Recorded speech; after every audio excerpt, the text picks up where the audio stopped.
1997 оны 8 сард Мексик хотын дээр харагдсан үл мэдтгэдэг бит эвлогийн түүхэнд хамгийн бодиттой бичлэг гэдгээрээ үлдсэн байдаг.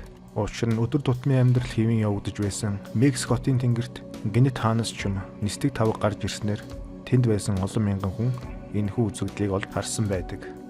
Анх энэхүү үзэгдлийг өөрөөс нь холгүй байгааг олж харсан нэгэн гэрч Sony маркийн камера гаргаж ирэн уг нисдэг битийг бичиж авсан бичлэг нь хожим түүхэнд хамгийн алдартай болж үлдсэн юм.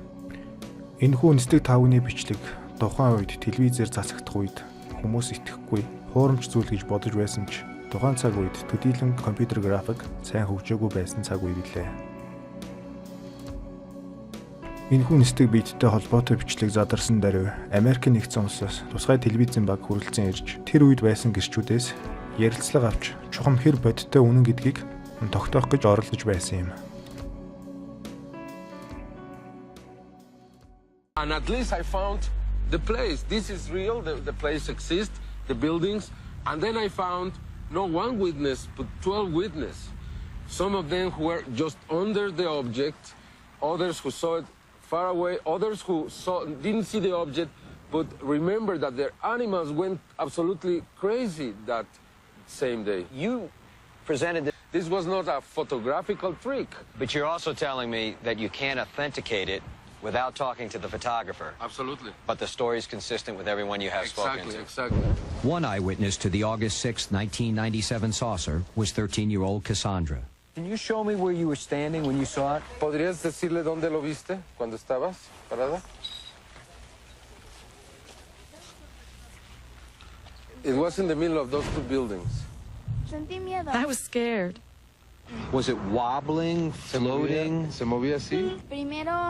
At first it was still, but was wobbling. Then after it balanced, it shot out toward the corner of the buildings, and then it disappeared. As our interview progressed, Cassandra told us that the object had been spinning and that she thought she saw windows. She also revealed that right after the sighting, she told her father about the UFO, but he had not believed her. We have found 12 witnesses. If we want to look for more, we could find more. We continued to look. We questioned those familiar with the area where the saucer had apparently been taped. We looked from every possible point of view. We heard that there had been a sighting about a mile north in the wealthy suburb of Bosques Las Lomas. There we met Annie Lask, a young woman who had been on the roof of her house on August 6th, and she told us the saucer in the video had hovered directly over her. And how high above you was it? Like 20 meters. The outer rim was spinning really fast, and the hissing. When I realized there was this weird thing on top of my head, I wanted to take a picture, and I turned to take the picture. I turned up, and it wasn't there. But there was like this mist, like purple mist, or maybe haze.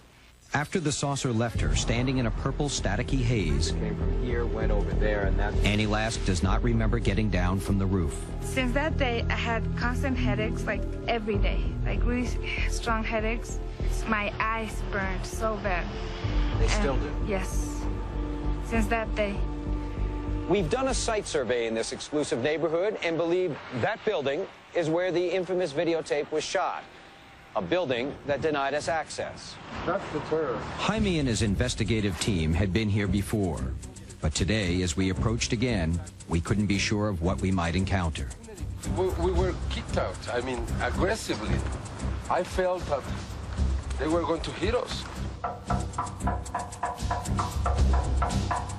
On this day, we weren't kicked out, we were locked out, and inquiries about what business was being conducted in this unmarked office building went unanswered. We attempted to interview people in the two condos so prominent in the saucer video. The exclusive complexes were like fortresses. At one, we were kicked out. At the other, we were escorted out. So we were forced to turn from investigating who had seen it to what it was. The footage was delivered anonymously to Jaime Maussan's offices at Televisa. Now we are taking the footage to Propulsion Aviation and video analysts for their opinions. Allison Holloway interviewed David. We took the footage to Ray Raimondi and Fred Giaratana, who are special effects supervisors at the award-winning commercial division of Digital Domain, the company responsible for the special effects in the movie Titanic.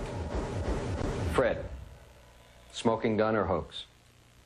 Definitely smoking gun. Why the glint in your eye? Because I'm very excited to see this. It's to me, it's the most compelling footage that I've seen. This might be the one that we've been waiting for. Ray, smoking gun or hoax? Really good hoax. A hoax in which there was physically a craft over this apartment building, or a hoax that was done in a computer-generated lab such as this? Right. From what we've been able to look at, it looks like either it was done amazingly well from a CG point of view, like in a computer effects place or something like that. But I don't really believe that. There's just too many things that make it look like it was really, really there. It was photographed in the camera, meaning that it wasn't affected afterward. Like, for instance, when it goes behind the building, the way the edge breaks apart is kind of consistent with the way video consumer cameras just kind of break up on those edges. All right, so we're on the wide shot. If you can pull that back just a little bit. We're on a wide shot right here. And you can see a little figure up here to the left of this apartment building.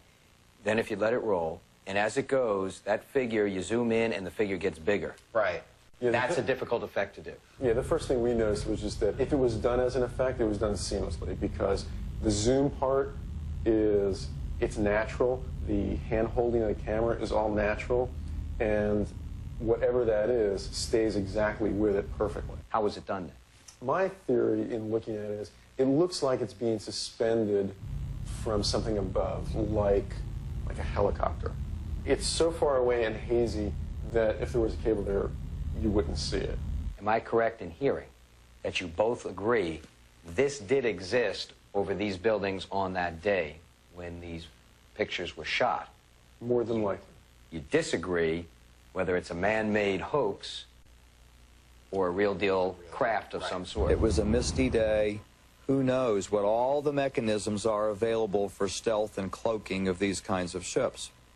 What if the pilots of this ship realized when the person shooting the video had them locked on, holy smoke, somebody can see us now, and they revved up their engines, got out of there? I think if this was a hoax, they would have come out already. If in 6 months, 2 years, nothing has happened. The truth hasn't come out, but nobody has proved this was real. Then I think we have the real thing. But in the shadow world between UFO, Black Project, and hoax, there are no absolute truths. Өнөөдрийнхөө дугаараар бид та бүхэндээ энэхүү 1997 онд Мексик хотын дээр харагдсан дэлхийн хамгийн алдартай үл мэдэх технологи биетийн баримтат киног үзүүллээ.